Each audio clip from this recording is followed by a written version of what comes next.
আসসালামু আলাইকুম, সবাইকে স্বাগতম জানাচ্ছি আরও একটি রেসিপি দেখার জন্য। আমি আজকে তৈরি করব চিকেন রোস্ট। তাই প্রথমে আমি মুরগির ব্রেস্ট পিস এবং লেগ পিস নিয়ে এর মধ্যে সামান্য লবণ দিয়ে ম্যারিনেট করে রেখেছিলাম আধা ঘন্টার জন্য। তারপর এগুলাকে আমি প্যানে ভেজে নিলাম।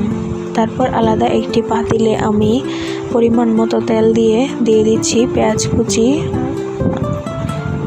দারচিনি, এলাচ, তেজপাতা, আদা এবং রসুন বাটা দিয়ে ভালোভাবে একটু নেড়েচেড়ে ভেজে নিচ্ছি।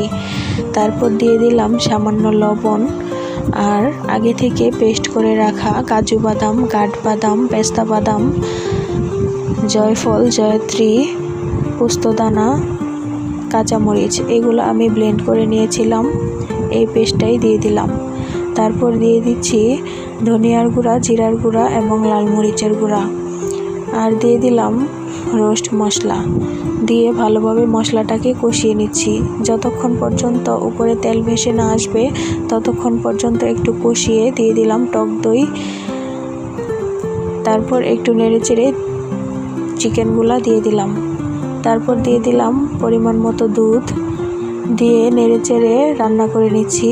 আর লাস্টে দিয়ে দিচ্ছি আমি 4টা কাঁচামরিচ আর একটু ঘি। এই তো হয়ে গেল চিকেন রোস্ট। ধন্যবাদ সবাইকে।